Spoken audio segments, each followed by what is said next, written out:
More or Nothing. Hello and welcome to this week's episode of Maul or Nothing with Ryan Wilson and Max Laheath. And you know what? This week, we're going to go straight in to Ryan Willisoni having performed some incredible rugby for the first time in about 5 months. Back out on the field, taking punditry to a brand new level. Explain what happened, Wills. Oh, boys, it felt good to be back out there.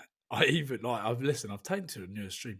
I am the pioneer of this one because I even sat in the changing room before, and got the pre-match speech from Franco the lot, Max. I was fully into it, not just dipping my toe in. I was right in there, deep as you can get.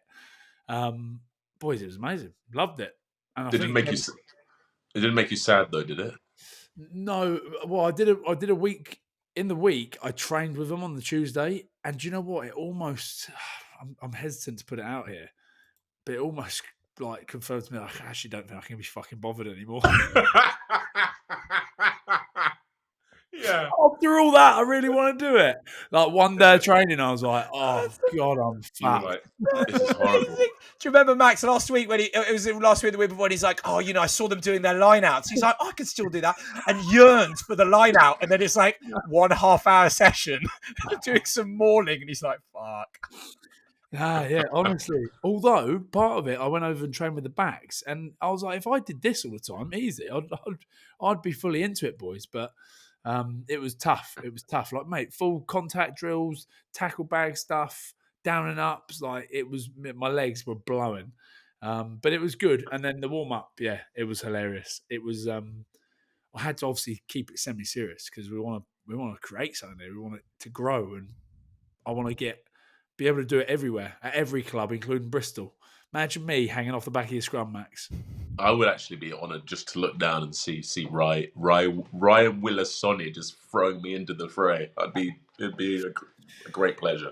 But no, it was good. It was good. There was a couple of technical issues with the old mic and stuff, so I was here, there, and everywhere. But I think from the comments, people are absolutely loving it. So listen, we're just trying to change it up, shake it up a bit, boys. You see that clip that went viral of Ellis Jenkins for Cardiff as well against Stormers, where he was mic'd up, and it was actually real good. It just gives the audience a real insight into the sort of comms and stuff that go down. It's class.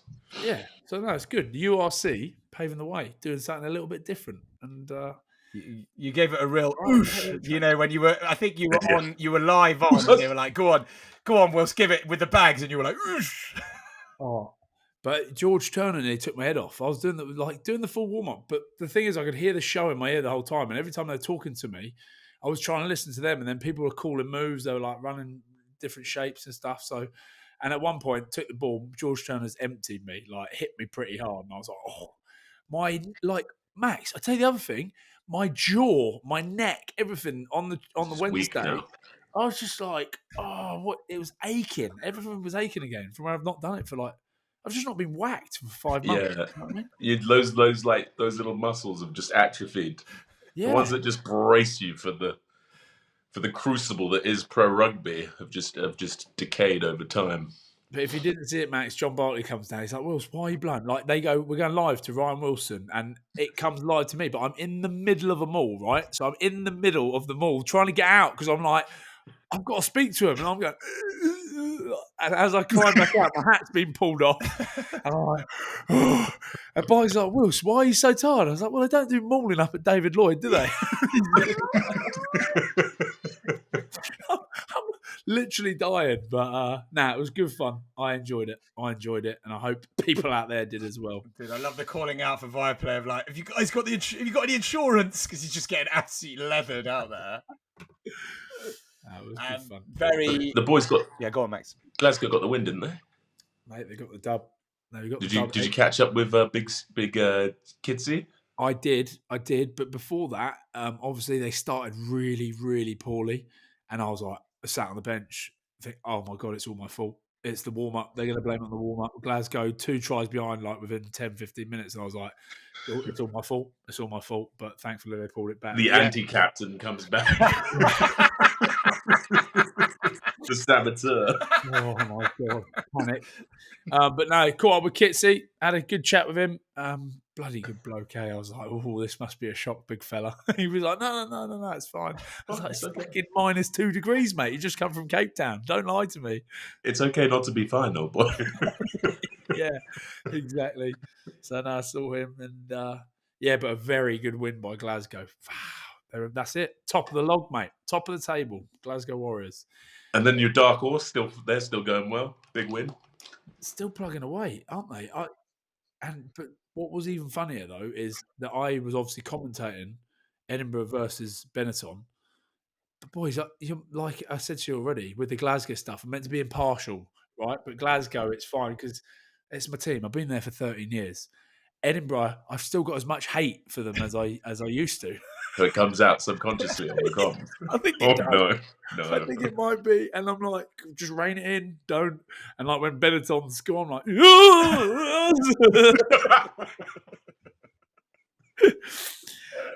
so yeah, I reckon I could get myself in a bit of trouble. But fair play to my dark horse, Benetton. They put it to him. Do you remember Troncon, the 9? Alessandro? Yes, yeah, I do remember him. Yeah. Oh my goodness! So I'm in Punditry, and he's just in front of me, right there. Bortolami is in front of him, so they've got both of them together. Mate, I have no idea how the table was standing by the end. He is punching the absolute life out of it, fucking smashing it, like not in complete rage and anger. But then when they've won, they've literally kicked it as well. He's turned around to me like eyes wide open, like I'm just like. I wanted to celebrate with him, but I couldn't because I'm commentating and I'm meant to be. I'm like, oh, God. Absolute lunatic. But they're going for it at the moment. Benetton, they've done pretty well and turned Edinburgh over. So wasn't to be for old Blair Kinghorn, was it? I'm sure we'll get onto that. Well, actually, there were a couple of things, right? Did you catch up with Addy Price? First things first. Yeah, I did one of my Miss Specials, my post-match interviews with Pricey, and again got myself in trouble by asking him. I said, "Listen, I want you to go well, Pricey, but not so much Edinburgh." And then started giggling to myself. But yeah, caught up with him. He's all good. He's enjoying life over there, but it does not suit him, that Edinburgh kit. It's just, when things don't just sit right. I was looking at it, I was like, that's not right. That is it's like kissing your mum, that. No. It's just such a weird of all things. It's just you could have gone so many other ways to crystallize that comment, but it had to go in that way. We discussed his sort of big move across the picket line. Did you ask him if he turned down the cash at Bath? I did, and he neither confirmed or denied. I said, Pricey, were Bath in the running for you? And he was like, mate, and just gave me a sideways thumb. I just said, give me a thumbs up or a thumbs down. And he just gave me that. So yeah, who knows? Is his rabbit still going? I think the rabbit's still about. Yeah, I think the rabbit's still alive. Yeah, that'd be a fairly old rabbit now, wouldn't it? Yes. How long do rabbits live for? Actually, can't be too long. No idea, Max. The housefly of the mammal family, I reckon. 4 or 5 years, Max. I did see you looking down a second ago. I wondered if you were actually Googling that. No. I'm fiddling with something. Of course you are. On another note, though, I did. So after the match, usually go and grab a couple of players. All I had me was, do not go near Blair Kinghorn. They don't want you to speak Blair Kinghorn. And all I wanted to do when they said that was just go and interview Blair Kinghorn. Do what you want, Ryan. But I thought I better not. But what about him? Why didn't they want you to interview him? Mate, he's not even their player after next week, so I'm not sure why. But very strange call. Maybe it's because I kept talking about his Euros like on the TV. All I kept speaking was how many Euros is Blair Kinghorn getting? How many Euros? How heavy is his wallet going to be? I even said to Pricey, mate, please tell me the boys have found out how many Euros he's on. But that's a big move for him, to Toulouse. An unbelievable one.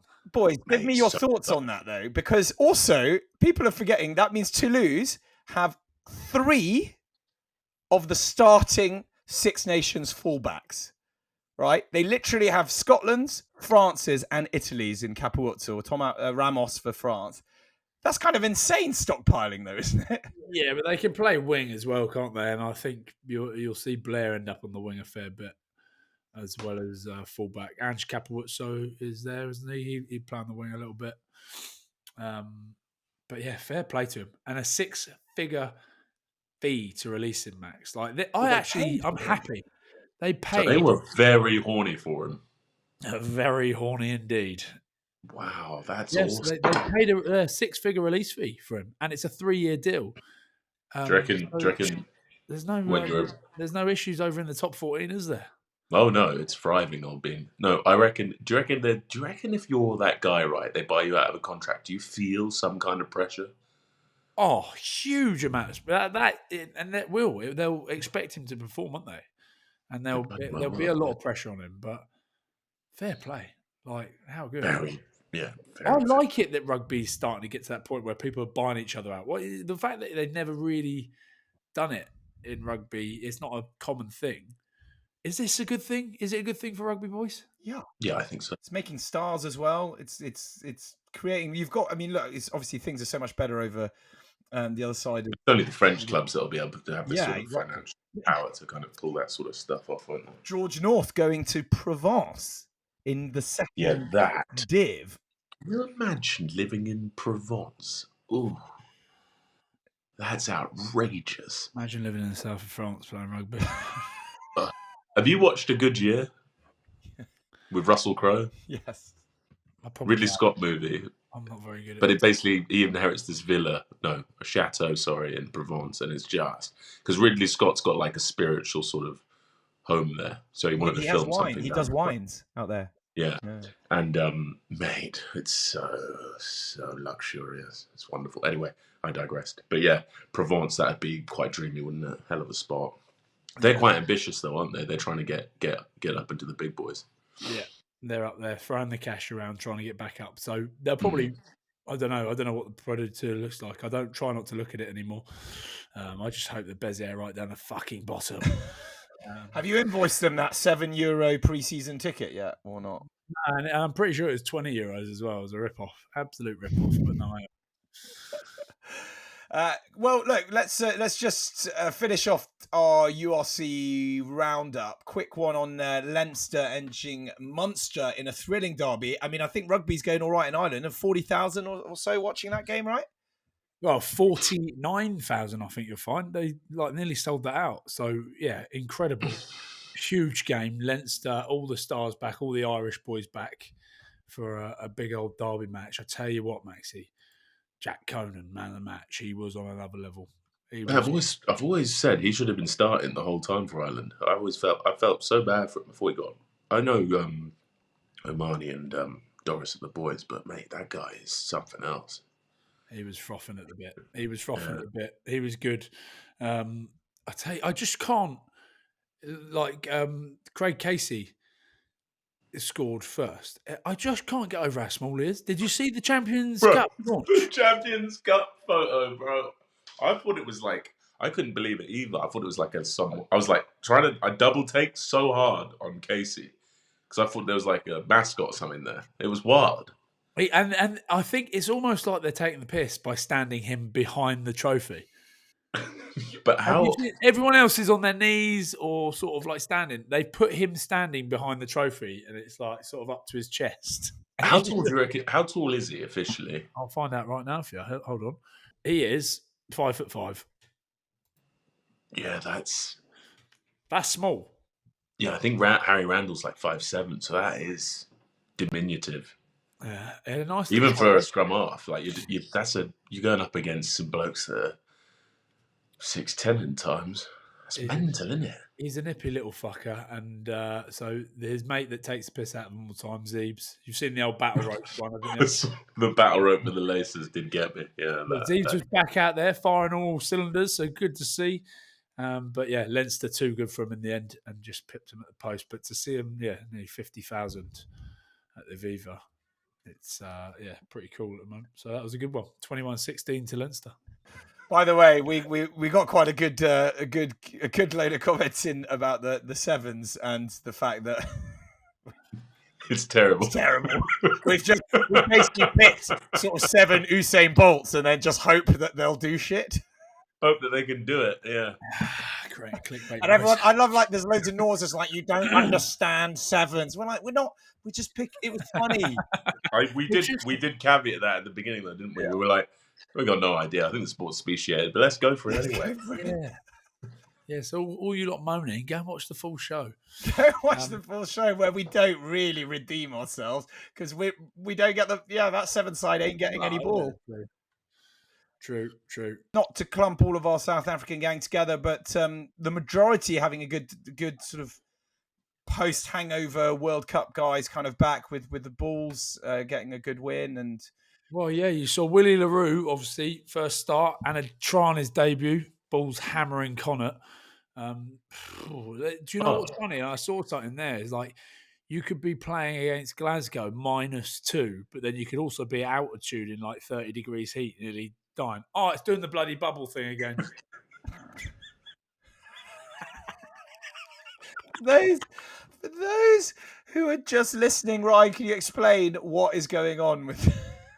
Well, I've worked out that for some reason my laptop, it just like little features pop up behind my head whilst I'm doing it. I don't know where. If he does gestures. Yeah. So the thumbs up gets a fireworks display. There we go. And what's the one with the little bubbles? I'm not sure how that comes out. I think it's with his other. Confetti comes down when you do the sort of peace sign. Don't just do things now. Oh no! Yeah, okay. Right.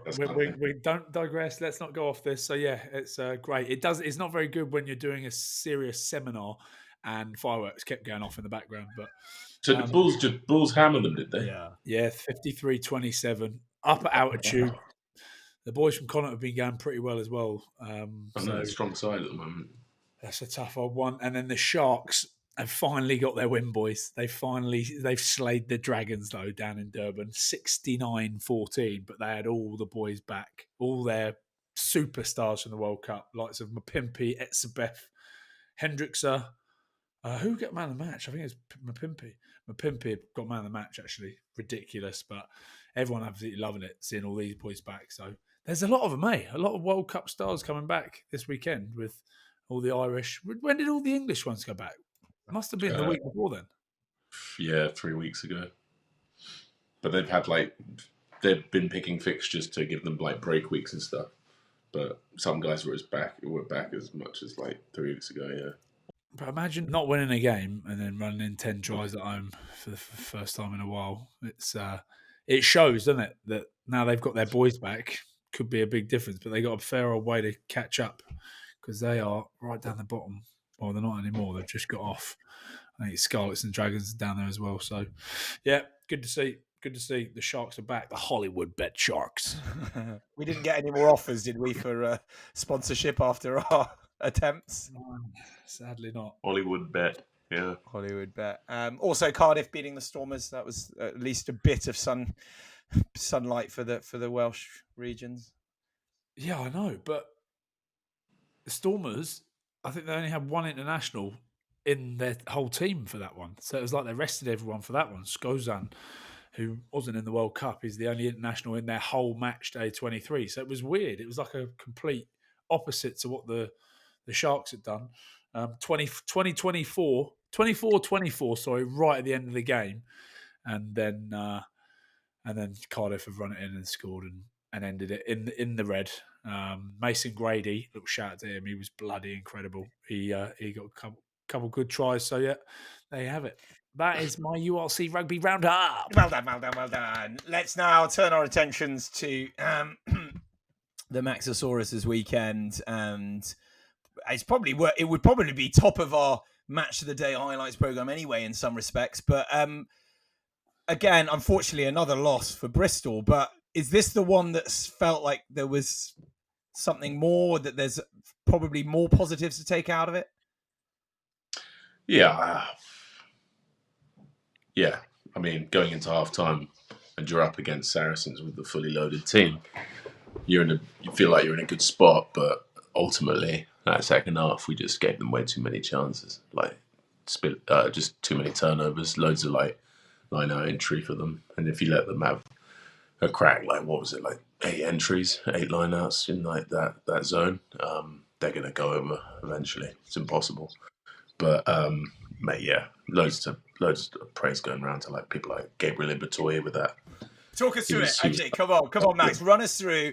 For those of you who didn't see it, go on YouTube and watch the try. I mean, there's it's certainly a contender for try of the round. Kieran Marmion's try. Where do we go? Marm's at the edge, and Gabs takes it on a kick return, runs in field, does his thing. I'm not sure he knows what he's doing. He's just running on instinct. He's outrageous. Shows and goes 2 people, feeds Harry Thacker, who feeds Marms under the sticks. It was very tasty. From deep, a good 80 metres, I reckon. Was Harry Thacker, was he working hard or hardly working? Was he just stood on the halfway line waiting for them? No, he was a mate. Off ball, Harry Thacker's a beast, mate. He runs on GPS, he runs more metres than a lot of the backs. Guy's a freak show. One of the best athletes I've ever played with. So he's everywhere. Because he gets on his shoulder, doesn't he? He manages to get onto his shoulder pretty quickly as well. So you're going, where's he come from? Catching up with the wing. Yeah. But yeah, Maro Toji, strong game again.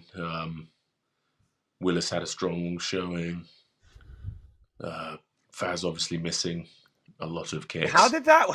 Probably flattered us somewhat. That flattered us a little. No, but did it feel weird, Max? Because that's obviously one of the big talking points was he missed, 6 out of 8? And it's so unlike him. It is, but I've seen so many amazing kickers have off days. It's just, I don't think it's completely... Obviously it's rare, but I think it's happened in everyone's career who's a metronomic goal kicker. They just have a day where they're just off. Yeah, what point do you swap him over? Because they've got other kickers in the team. He's absolutely shanked. Mate, who's telling Faz he ain't kicking anymore, bro? Mark McCall ain't telling him. He was telling Luke Pearce what to do after time. Okay, what the hell? And Teflon Don. What the hell, right? That was so weird. Did you see it, Rye, where essentially Faz has told Luke Pearce, don't be rude to me. Or there's no need to be rude. Hold on a minute, boys, right? Listen, you know me and Faz, right? We've had our ding-dongs, we've had our little clashes, and we've had our fallouts, all right? Okay, in the tunnel, here, there, and everywhere, playing on the pitch. But we made up in the ship, remember? So we're mates now. And I'm not just sticking up for him. And I like Luke Pearce. I think he's a good referee and a good bloke, and I get on with him. But it goes both ways. You can't Owen Farrell is doing what he should do as a captain, so all that. And Luke Pearce has tried to be a little bit cheeky, come back with a sarky comment, and fair play to Owen Farrell. He's gone, don't be rude to me, because do you know what I mean? Mate, I'm with you. I just thought it was quite interesting. It was an interesting power struggle that I enjoyed. That's all I'm saying. Yeah. Strangely, for once, I'm on my old mate Owen Farrell's side. I don't think Luke Pearce should have been smug and giving him the back chat. I think you've got to go and talk to him politely, because I think some other referees. What are you trying to insinuate? I'm trying to work out so this is what I'm thinking is if Luke Pearce went to Owen Farrell, mate, that's 3 penalties now, and he goes, yeah, I know, I can count. You'd be like, mate, Luke Pearce is going to lose his shit. Luke Pearce is mate, don't talk to me like that. What? Do you know what I mean? Sure. And he's not going to go, don't be rude. So the other way round. Yeah, when the shoe's on the other foot, I concur. You're right. Yeah. That's where my brain was going with that. I think that's what I was thinking. If the shoe was on the other foot, exactly, Max. Perfect. Boys, what's the worst thing you've heard from a referee in terms of that down that sort of vibe of, well, don't say that. Oh, well, hold on again, right? And not to go too far into it, but again, it depends on the ref. Because if Nigel Owens had said that, Owen Farrell would have probably laughed and gone, all right, sorry, Nigel. He wouldn't have gone, don't be rude to me. So I reckon there could be something to do with a relationship there. But then isn't a captain's job to suck up to a referee so he likes you? Yeah, but also try and point out trends. Or try and say, look, that's 3 times now. Like that's becoming a trend. That's what you used to always try and go to them with. And you'd even lie and go, "I've just had a word from up top, and they've seen on the computer the last 3 rucks they're sealing off." And I'd lie and just pretend. Would you just bluff that? What? Yeah, I'd bluff it. Yeah, I'd bluff it. You'd say like, "Oh, That's it's the class. analyst I telling like me," that. and you. Yeah, I'd be like, "Oh, the analyst has just said that that last one wasn't," and they'd be like, "Oh, right, okay." Well, You should do some captain seminars for That. You genuinely should, mate, because that sort of shit. A plan so cunning you could put a tail on called a weasel. Good work, sir. Sorry, can we just? We've talked a lot about Faz, but just a quick word on. And I love my one-eyed Welsh friends, but I think it was one of the headlines in the Welsh press saying Owen and Farrell outclassed by Welsh fly half in the Saracens versus Bristol game. Thoughts, Max? Callum Sheedy? Yeah, mate, he's been playing really well. He's been a strong part of our. I mean, we are on a bit of a losing slump, but I think he's been one of the bright spots of that. A lot of all the good stuff that's happening for us in terms of point scoring, like that relationship. He's got a Rich Lane on the edge. He's been putting him in spots. I like to call Sheedy the Undertaker because he always puts boys in holes. Do you know what I mean? He's very handy at the gain line. Loves to take it there. But yeah, he's been mate. He's having a strong season. Top man as well. Proper weird, proper eccentric and strange. I love it. Welsh. Before we get onto the rest of the Premiership stuff, it's a big game coming up this weekend. Newcastle are pretty much right off down the bottom, aren't they? But Gloucester versus Bristol. Very, very big. West Country derby massive. 2 teams desperate for a dub. Yeah. You know what, desperate, mate? That's when all the weird stuff happens. Emotions will be high, rife. It'll be fucking excellent. Yeah, should be very good. Yeah, they're on 11 points. You boys are on 12. So this is a big one. This is a big one. This is at the bottom. Yeah, in the Mines of Moria, where this is us at the bottom, just fighting it out to get the fuck out of here. I'm with you. The Falcons just underneath you, just tickling your balls. Indeed. Well, indeed. So yeah. Good segue into actually Gloucester's performance, losing at home to Leicester. To be fair though, Cherry and Whites have got Gloucester's obviously dealing with a lot of high-profile injuries. A lot of guys having to step up in the back row. But they still look. They're still putting some good rugby together. But yeah, it's just doing that 80 minutes. But in fairness, Leicester, man, Andre Pollard on flames. He's looking very strong, bringing his World Cup form to the Prem. Jasper Wiese getting going again, and then obviously the ethereal Freddie Stewart, who was outrageous for 127 odd meters with the ball, mate, and he was beating like I know a lot of people complain about Freddie Stewart's sort of attacking flair, but the bloke was beating so many defenders on the weekend. He was class. Very, very strong performance from him. Did you read his interview in the papers this week? In the Times, there was an interview with him, and do you know what they said when he first walked into the changing room? Did you hear what his teammates were all singing? We saw you cry on the telly, cry on the telly, because obviously when they lost in that semi-final, he was crying. Oh, what? Really? I didn't get the joke, Mark. Fucking hell, come on. I don't know if you saw him. He was so pissed by the time England and South Africa were playing. I can't remember if you remember that bit. A couple of funnies from that game. Montoya's throw right at the beginning. Oh, that was wild. I've never seen one that skewied. Just came out wrong. But he went like that as well. He was like... He put his hands up as if what was that the win? What the fuck was that? You're like, no, mate, you've been off for too long. That's what that is. That was wild. Yeah, was he remonstrating the call? He was like, Chesson, that's a shit call. Yes, that's all on you, bro. And he's just skied it into midfield. Yeah, so it was like a 5-meter one. So he was meant to zing it over the top for his own ball carrier to catch it and exit. And he's thrown it basically to Gloucester in the end, to the 10. It was absolutely shocking. Man, the other one was Carreras, when he gets thrown over the line. Doesn't take it, does not touch that down. That's a really difficult one for refs though, right? Because you could just do what I do and bullshit all the time, pretend you put it down, or you know what I mean? There could always be an argument. Are we going to start TMOing whether people have put the ball down in their own try line before they run off? Because he doesn't. You're right. His arm down. Do you reckon he's meant but to shouldn't do the that? touchy just feed that in? Or is that too fast? That's too quick. Yeah, that's too quick. But it's smart because all the other players, you go into your own dead ball and you pretend to put the ball down. Everyone switches off, don't they? So then it's so true. Yeah, everyone switches off. Yeah, that is actually. It's like the old fake hammy pull, you know? You've never done that, please. No. Of course I haven't. Who's done that? Who's done that? I've seen it in a leaguey match, I swear, when you see someone go, oh, hammy, and then they go again.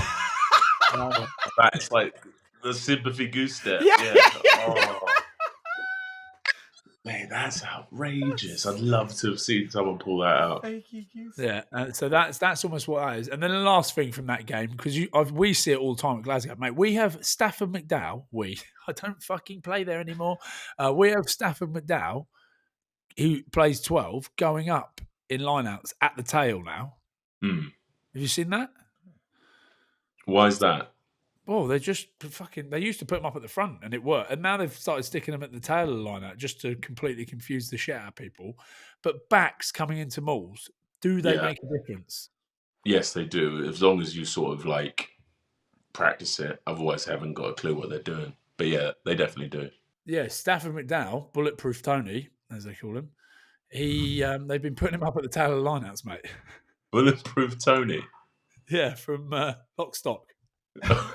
Yeah, I was thinking that. Why is he being judged off that? The other one is Stiffmeister as well. He gets Stiffmeister. He gets a few different ones. So wait, is that like a 10-man lineup? Yeah. So they've done it where they put, you know, when you do a 10-man lineup, you put the 12 down the front, and have you ever seen them put the 12 up at the front? No, never seen that. So Glasgow do it quite a bit. Put 12 up at the front. And they'll either like do little drop down plays or stuff like that. But a couple of weeks ago, up at the tail of the lineup. Because obviously everyone thinks, he's at the tail, we don't need to mark him. But yeah, no, just in terms of backs joining the Mauls, because that's what you saw. That Maul, it was like neck and neck 55 minutes in that game. And then they chuck a load of backs into a Maul and it goes over. If you don't match it, then yeah, happy days. That's physics, tail ball all day, infield. Deal with that. Final point on that game, boys. The Gloucester-Leicester game is definitely the recognition for the Slater Cup. Obviously, for Ed Slater, he saw him out on the pitch. Poor fella, he's out there with his Zimmer frame used. And I watched the interview with him and Alistair Eakin afterwards. Oh man, heartbreaking, absolutely heartbreaking. But what a bloke, eh? God, especially when you got 4 kids and you look at what he's going through, the old M&D. So. We should actually do some stuff for a bit for that, and a little bit for the My Name Is Dolly thing. That's coming up actually soon. So we should, as a podcast, get on that because the old M&D stuff is fucking horrific. Frightening stuff. Yeah, it's so sad to see how quick. Like they went, oh look, that was you a year ago. See how quickly he's been hit by it. Oh, man, it's awful to see. But what a bloke, and still fighting strong, and how good to see him down at the game. So that was a nice little touch. All the boys had a photo with him afterwards. Let's move on to Northampton versus Harlequins, and a good win for the Saints. Yeah, strong game. I really enjoyed it. Did you see Courtney Laws and Andre Estes to get into it? Didn't flinch. Well, not quite. Didn't flinch. But he did the Kobe Bryant. Courtney Laws. So but hold on, Mark. Who are you saying didn't Courtney flinch? Laws didn't flinch remotely when he did the sort of pretend nut face thing, and Laws didn't move. Yeah. He went full member. Full Kobe Bryant. Stop the bus, Max. Stop the bus. Mark's never been in a fight. He just called it a nut face. Why did you just say headbutt? Nutted him. Nut him in the when face. He did pretend nut face. Nut face. That's what I would say. Kapow, nut face. Can you imagine, Mark? What was the name of your school, Mark? Don't bring that in. Imagine Mark at Hogwarts, wherever he went, with his gown on. Radley, actually. Right. At Radley Hogwarts, with his Gryffindor cape on, and going, better watch out, I'm going to nut face you.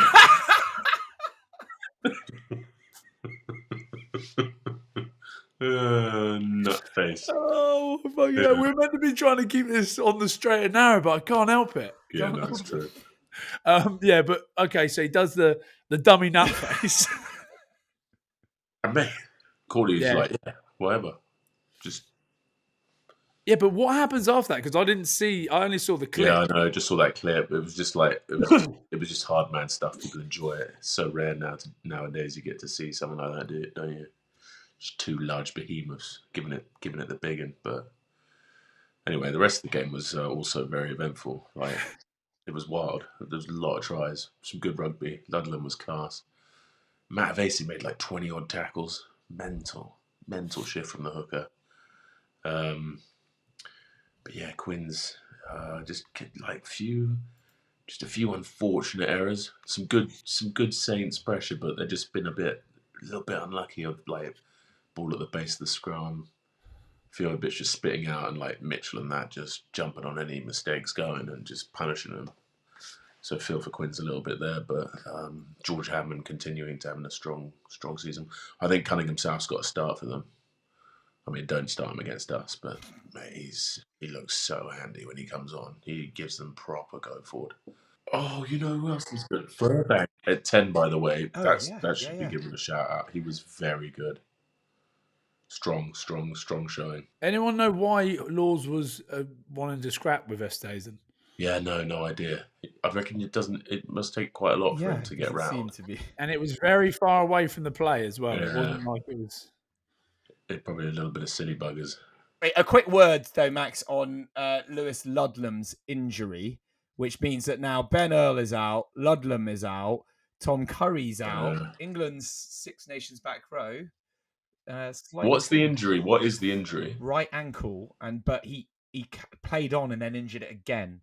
Oh, bloody hell. Yeah, and then Ben Earl's got a meniscus tear. Yeah, but he won't be out for...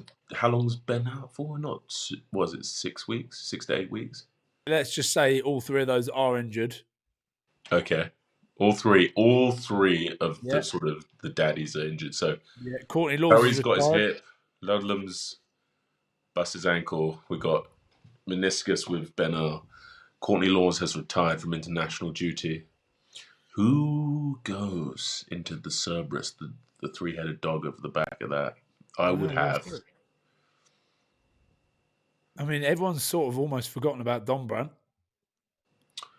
Yeah, Don Brandt's going well as well. He's got some form. You know what I'd like to see? I'd like to see Willis, Ben Curry, and let's just go twin Willis, Jack Willis. Actually, no, Underhill. I want Underhill in there. He's going well. They get eaten alive by Scotland's back row. Okay, we'll see. We'll see at Calcutta Cup. Oh, we will see. Yeah, we will see. We actually will see, won't we? Okay. That's the point. But, yeah. No, we actually will. We'll watch it and we'll be there. Probably. So. Probably right. Ben Underhill, Tom Willis. There we go. That's what I want. Ben Curry, Sam Underhill, Tommy Willis. But anyway, yeah. Bath, sail away. Had it wrapped up to the very end. And then they dropped down to, where are they now? Fourth? Third? Fourth. They're fourth. They were second, down to fourth. Mate, hell of a league. Well, it's only because there's about 6 teams in it, mate. Yeah, that's true. It's topsy-turvy. It's a good point. I'll tell you what, though. It was the Ford versus Finn show, wasn't it? And not only that, Bath just managed to cling on, though. Like, it was ridiculous. The amount of turnovers they got. Like, Sal lost the ball so many times, so many turnovers by Bath, and then they just snatch it right near the end. That was a good game, that one. I saw bits of it, actually. It was lovely to watch. I only watch it because of my old mate Finn's playing. He's got the balls to do the old crossfield right at the end when the clock's in the red. I know they obviously lost the ball after that, but I'm thinking, don't do that. He looks like he's loving it at Bath, doesn't he? Yeah, no, mate. He seemed like he's really enjoying it. Final word on, well, we sort of mentioned it, poor old Newcastle, another loss, but Exeter having to turn it around, really. I know Newcastle started really brightly, but obviously Exeter scored the first-minute try through Farrell Boso. Unbelievable finish, outstanding stuff from like his 10-meter. Mate, he has glorious getaway sticks. Very, very defined and chiseled quadriceps. Anyway. No, on that, do you reckon I should shave my legs? I was thinking that today. No, mate, you will not look anything like that bloke. No, I did it. I'm not going to shave my legs because of that bloke, am I? I'm just wondering, will my leg... You're trying to compare yourself you to remind me. Boso. You've probably got the most glorious sticks in the Prem right now. But anyway. Has he got shaved legs? Potentially, they look very smooth. Do you shave your legs, Max? I tried it for a while. It was just a bit strange. Felt weird. What are they looking like now? Are they hairy or are they just? Yeah, no, they're hairy, but I'm fair-haired, so I'm not. It's not really a. Yeah, see, mine are quite hairy. I'm thinking of shaving my legs. I'll leave it for maybe a live. But why? But what? Did you ever do it during your in the last 15 years? Nah. No, not like shaved with a big razor, just with a beard trimmer. Just run it up there and manscaped. What, with your grundle cleaner, just get and run it down there. Yeah, I just feel like anyway. Yeah, it's just when people talk about nice legs, like on men, I just think, I bet they had shaved legs. Like I bet you've got no hairs on your legs every night. It's just so weird. No, actually, you drew them. I bet you drew them. Oh, yes, I did. Oh, we forgot to send that out. I forgot to send that out. We're so sorry, Mark's friend that keeps messaging. It's not my friend. I better find that. Boys, we forgot to send the picture. I'm going to send the picture. That's an original. You can't lose it. No. It's in here somewhere. It's in this house somewhere. I will find it. But yeah, so going back to it, the bloke with the nice legs, nice shaved legs, scored a screamer. I don't know if they're shaved, but they have very good pins. Farrell Boso, he's on fire at the moment. Hell of a season so far. But then Newcastle came back with 2 tries. Marino, who else was it? But yeah, they had some serious. I thought because obviously Exeter were having sort of struggles with form away from home, and that's Kingston Park could be a dark place to go at this time of the year. So I thought it might be the banana peel that got them, but they broke their hoodoo. And it had been a while. I think it'd been like 9 months or something. Silly. Quite literally dark at like 3 o'clock in the afternoon. Yeah. It was pitch black up there, pissing with rain. But yeah, they eventually got through with Slade scoring the sort of winner. Yeah, he's come to save him a few times, hasn't he, old Slady boy? He's in some form. He's in some serious form, that guy. Yeah. Are you expecting him in the Six Nations mix, or is there something else that we don't know about that means that he's somehow... He shaves his legs. Is that what we're going with now? Let's just... Every person we mention, do they shave their legs? Why are you getting annoyed, Mark? Mark, show me your legs. No, he definitely shaves his leg, though. Henry Slade shaves his leg, Max, yes or no? I think he does. Okay. Duhan van der Merwe, shaved or unshaved? Shaved. Definitely. Okay. I think our entire Sevens team was shaved, guys. Lewis Rees-Zammit. No idea. Definitely shaves his legs. 100%. Adam Hastings definitely shaves his legs. Okay. You're just calling out people you know. What about someone that you think shaves their legs who doesn't shave their legs? Oh, that's a very good question. That is a very good question. Carl Sinclair shaves his legs. Does he? Yeah. Why? Don't know. That's just Carl. Yeah, that's the daddy. Daddy shaves his legs. What about Randall? Harry Randall? No. There you go. That's a good one. No, he's not a pretty boy 9 whatsoever, my friend. Yeah, I didn't think he was. He looks like a bit of a grub. Yes, nailed it. Yeah. What? Grubby. Just because he said you had a shit cock when we were filming down in Bristol. That is not why, but I can imagine he's just got loads of like dirty dishes in the house, like left around the place, and like, like when you have a cup of tea and you leave it for like 2 or 3 days, you can't clean the tea stains off the inside. I can imagine that. in like a bit of a grotty flat, which is like 1960s style. He's a little rodent man. Yeah, essentially. We need to get him on to defend himself.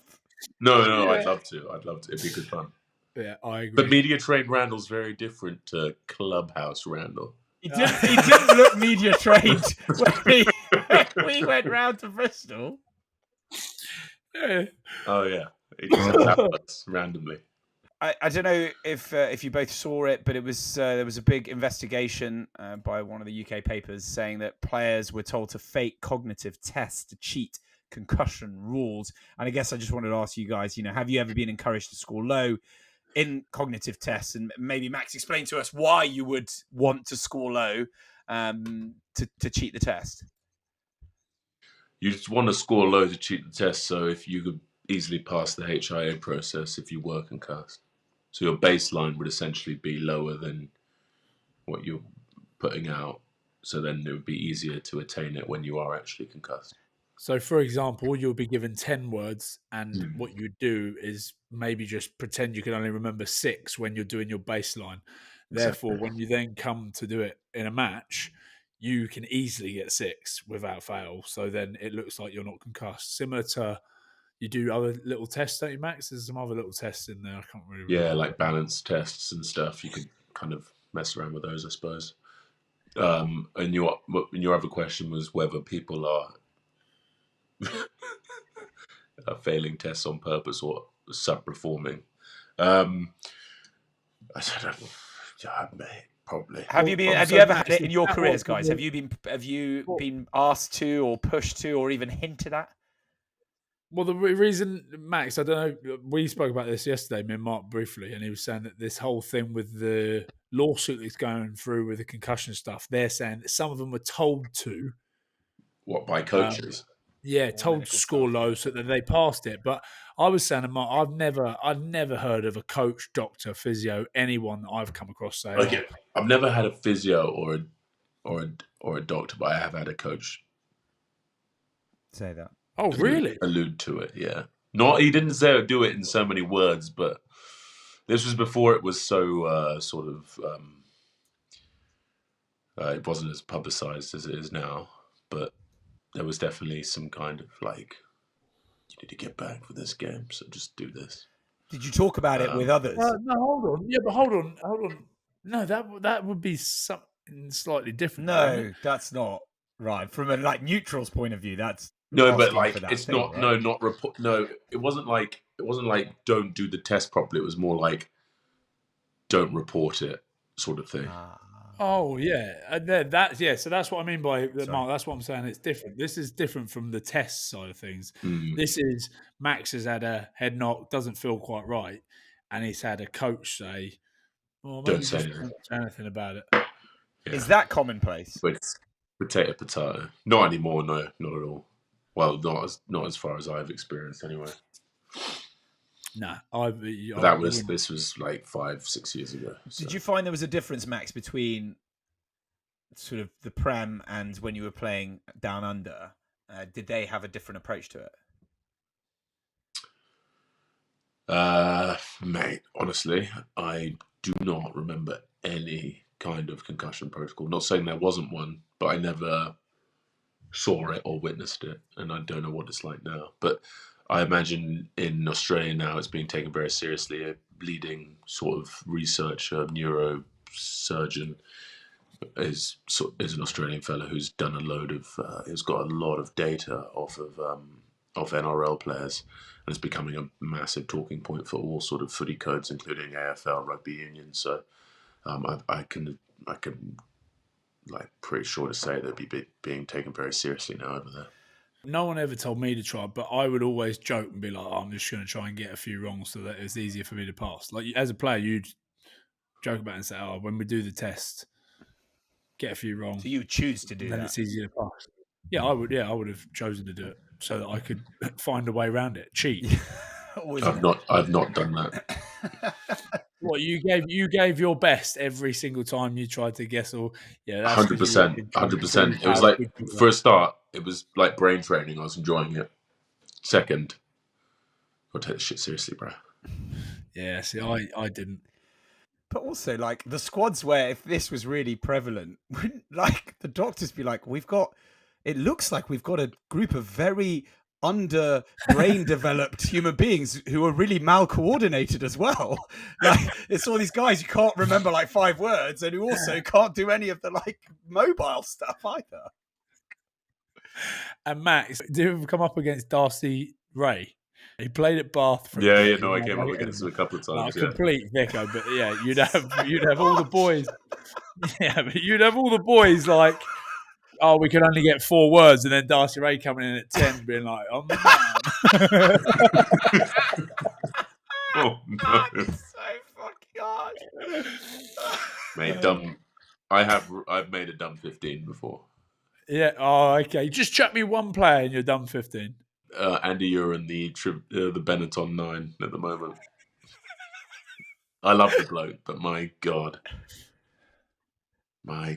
common sense. Yeah, no, he has some quotes. I can't believe you got a dumb 15. Yeah, but I haven't filled it out completely yet. That's the only problem. So it's like a dumb 12, but it's pretty good. It's pretty bloody good. A rugby. Like profound. From only intra squad or from cross rugby? Just people I've played with, yeah, or had the pleasure of playing with and socialising with. You know, it keeps it interesting. I mean, we're not famed for our brains, are we, as rugby players? So not really a prerequisite for running into walls. Sadly, that's all the time we've got left for this week. Huge thank you to don't do the celebrations for goodness sake to Ryan with the fireworks going on behind him on his screen, and to Max, and to you all for listening and watching, and we will see you all next week. More or nothing. I'm Farrell, and Max is Nigel Owens. Ready? Fuck's sake, that's fucking 3 fucking Maul penalties there. I can't. Fucking hell, Nige, that's fucking 3 penalties there in a row.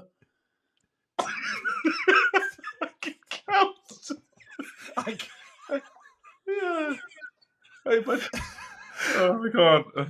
Yeah, you've got to do it in a Nige fashion. Like, Is it like this? I can count on, you know. Oh, nice one, Nige, you fucker.